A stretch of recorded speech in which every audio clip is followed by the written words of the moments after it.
తప్పకుండా చాలా మంది సినీ ప్రముఖులు మీరు అన్నట్టు అక్కడ కమల్ హాసన్ గారు, రజనీకాంత్ గారు, మనము విజయ్ లాంటి ఒక కొత్త యంగ్ నాయకుడు, ఒక మంచి సినిమాలో అనుభవం ఉన్నటువంటి ఒక మంచి హీరో. బ్రదర్, సో ఆల్రెడీ తమిళనాడులో ఎలక్షన్స్ నడుస్తుంది ప్రెసెంట్ అయితే. ఎవరు గెలుస్తారు అనుకుంటున్నారు ఎలక్షన్స్ లా? నిజంగా చాలా రోజుల అయితే రసవత్తరంగా ఈ యొక్క తమిళనాడు అయితే గత రెండు నెలల సంది సోషల్ మీడియాలో హల్చల్ ఆ యొక్క పాటలు చేశాయి. మన టీవీకి హీరో విజయ్ గారు అయితే చాలా మరి కష్టపడి ముందుకు సో తమిళనాడుకి మంచి చేయాలి అనే ఉద్దేశంతో అయితే బలమైన పార్టీలు ఉన్నప్పటికీ అటు స్టాలిన్, అటు బీజేపీ, సో ఇటు అన్నాడీఎంకే, ఇటు చాలా పార్టీలు బలమైన పార్టీలు ఉన్నప్పటికీ విజయ్ సార్ అయితే చాలా కష్టపడి ముందుకెళ్ళి మరి ప్రజల యొక్క అభిమానించుకుంటున్నాడు. మరి ఖచ్చితంగా మరి పోటీ ఎక్కువ ఉండడం ఉంది. ప్రజెంట్ పార్టీలు కూడా చాలా మంది విజయ్ ఫ్యాన్స్ గానీ విజయ్ పెద్దవాళ్ళు కూడా విజయ్ సార్ వస్తే బాగుంటుంది, అభివృద్ధి జరుగుతుంది అని చెప్పేసి ఈ రోజు పోలింగ్ కూడా చాలా చాలా అద్భుతంగా నమోదవుతుంది. సో మనము చూడాలి ఎవరు ఎటువైపు ప్రజలు సో చెప్పడంలో ఒక ఎత్తు ఉంటది, సో ఓట్లు వేసేటప్పుడు ఇంకో రకం మారుతుంది. కాబట్టి మనం గతంలో మనం చూసాం మన తెలంగాణ ఆంధ్ర ప్రాంతంలో సో పవన్ కళ్యాణ్ లాంటి ఒక పెద్ద స్టార్ కూడా ఆయన మరి 10 సంవత్సరాలు విమర్శపడి చేయడం జరిగింది. మరి ఈ తరుణంలో అయితే విజయ్ ఫ్యాన్స్ అయితే ఎక్కువ నమ్మకంతో ఉన్నారు. ఎక్కువ విజయ్ సారు మనకి ఎక్కువ అవకాశం ఉంటది. అటు స్టాలిన్ కూడా సో మిగతా ప్రధాన పార్టీలు కూడా సో బలంగా పోటీనివ్వడం, ఒక్కొక్క ఓటుకి 25,000 ప్రచారం చేసుకొని కూడా సో డబ్బులు వేలకు పంచి ప్రధాన పార్టీలు అక్కడ మరి విజయ్ పైన మరి దుష్ప్రచారాలు చేయడం, గతంలో ఆయన సినిమాలు ఆపడం, సో ఇవన్నీ కూడా కొంత ఆందోళనకరమైనటువంటి విషయాలు. సో ఏదైనప్పటికీ అక్కడ ప్రేక్షకులు సగటు విజయ్ హీరోని మాత్రం నిజంగా సో చాలా అభిమానులు కోరుకుంటున్నారు. ఆయన వస్తే అభివృద్ధి, కొత్తగా పథకాలు, సంక్షేమ పథకాలు, అభివృద్ధి వైపు సో ప్రతి ఒక్కటి ఏదైనా కొత్త వాళ్ళకి అవకాశం ఇస్తే ఒకసారి మరి వాళ్ళ పరిపాలన ఎలా ఉంటుంది, వాళ్ళ నిర్ణయాలు ఎలా ఉంటుంది, మరి సంక్షేమ పథకాలు, వాళ్ళ అభివృద్ధి, సగటు పేదరికం పోవడానికి ఎలాంటి పథకాలు తీసుకొస్తారు, ఇవన్నిటి కూడా ఫ్యాన్స్ భారీ ఎత్తున ఆయన స్పందనను కోరుకుంటున్నారు. మరి ఇంకొకటి ప్రధాన పార్టీలు ఉన్నాయి కాబట్టి సో పోటీకి తట్టుకోవాలంటే అవినీతి, డబ్బు పంచకుండా రాజకీయాలు చేయాలి. ఇదంతా పాలిటిక్స్ అంటే వెంటనే జరిగేది కాదు. సో రీసెంట్ గా ఏంటంటే ఇలా రజనీకాంత్ గారు, శృతి హాసన్ గారు, కమల్ హాసన్ గారు కూడా ఓటు వేయడం జరిగింది. సో వాళ్ళు ఎవరికి ఓటు వేయగలుగుతారు అంటే విజయ్ దళపతి గారు సపోర్ట్ ఇస్తారంటారా?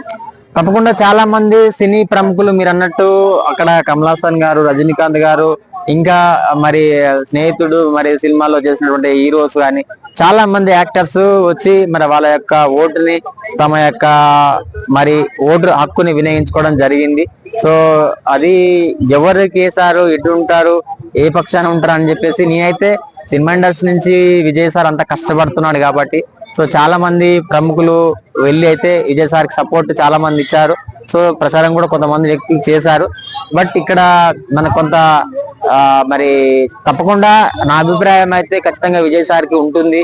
సినీ ప్రముఖుల యొక్క వాళ్ళ యొక్క ఓట్లు, వాళ్ళ తరపు నుంచి కూడా సపోర్ట్ అనేది ఖచ్చితంగా ఫైట్ చేశారు. సో మరి అది ఖచ్చితంగా విజయ్ సార్కి ఉంటుందని అయితే సమర్థిస్తూ వాళ్ళ పార్టీ కోసము సభలో మాట్లాడడం జరిగింది. సో ఎన్డీఏ పార్టీ ఒకవేళ గెలుస్తుంది అంటారా ఈసారి? అంటే ఈసారి బలంగా ప్రత్యర్థులు, బలమైన ప్రతి ఒక్కరు కూడా ప్రమోషన్ అంటే చాలా ఒక భారీ ఎత్తున చేశారు. సో గత 1-2 నెలల సంది బలంగా నువ్వు అని అన్నట్టు కదా ప్రతి మినిట్ స్టాలిన్ గాని, ఇటు ఇప్పుడు విజయ్ సార్ గాని, అటు ప్రభుత్వాలు అయితే కొన్ని ఇలా పార్టీలు, ప్రధాన పార్టీలు 3-4 పార్టీలు ఉన్నప్పటికీ నువ్వా నేనా అన్నట్టుగా ఓవరిగా ఇవి జరిగినాయి. సో ఎవరు ఏంటి అనేది చూడాలంటే మనం ఫలితాల వరకు వెయిట్ చేయాలి. తమిళనాడు రాష్ట్రం సినిమాల ద్వారానే వాళ్ళ రాజకీయ భవిష్యత్తు డిసైడ్ అవుతుందని ఎప్పటి నుంచో వస్తుంది. వాళ్ళ వర్గం మొత్తం తమిళనాడు మొత్తం రాష్ట్రం మొత్తం అనుకుంటున్నారు. సో అలా ఆధారంతో అంటే అలాంటి జరుగుతాయనే భావంతో కొంతమంది రాజకీయ నాయకులు విజయ్ దళపతి సార్ గారి మూవీని అడ్డుకోవడం జరిగింది అనుకుంటున్నారు. అంటే మీరు అన్నట్టు ఇక్కడ ప్రజలు వాళ్ళు ఏం కోరుకుంటున్నారో వాళ్ళ నిర్ణయాలు, వాళ్ళు అభివృద్ధి వైపు ఎవరు మంచి చేస్తారని చెప్పేసి మెయిన్ ప్రధానంగా చూస్తారు. సో ప్రజలకి ఎవరు మంచిగా ఉంటే వాళ్ళ యొక్క అభివృద్ధికి ఎవరు ముందుగా ఉంటారో, వాళ్ళ కష్టాల్లో ఉన్నప్పుడు ఎవరు వస్తారో, వాళ్ళు కష్ట నష్టాల్లో ఉన్నప్పుడు, వాళ్ళు ఉన్నప్పుడు, సమస్యలు ఉన్నప్పుడు వాటన్నిటిపైన పరిష్కరించి వాళ్ళకి అందుబాటులో ఉండే నాయకుడు కోరుకుంటారు ప్రజలు. ఎప్పుడైనా సరే ఎలాంటి నాయకుడైనా తప్పకుండా మనము విజయ్ లాంటి ఒక కొత్త యంగ్ నాయకుడు, ఒక మంచి సినిమాలో అనుభవం ఉన్నటువంటి ఒక మంచి హీరో, చాలా చిన్న స్థాయి పేదలకు అన్ని కొంత చిన్న స్థాయి నుంచి వచ్చి ఒక స్టార్డమ్ చూసి అన్ని తెలుసుకొని ఇలా రాజకీయ పార్టీ పెట్టి ప్రజల కోసమే తన లైఫ్ కూడా అంకితం చేసి ముందుకు వస్తున్నారు. కాబట్టి ఆయన తప్పకుండా విజయం సాధిస్తారని చెప్పేసి ప్రజలైతే అక్కడ అనుకుంటున్నారు. తప్పకుండా మనం కూడా విజయ్ సార్ లాంటి యంగ్ ఒక మంచి నాయకుడు వస్తే దేశ భవిష్యత్తు, రాష్ట్ర భవిష్యత్తు, సో అలాంటి వాళ్ళకి మనకు అవసరం కాబట్టి రావాలని కోరుకుందాం. Thank you.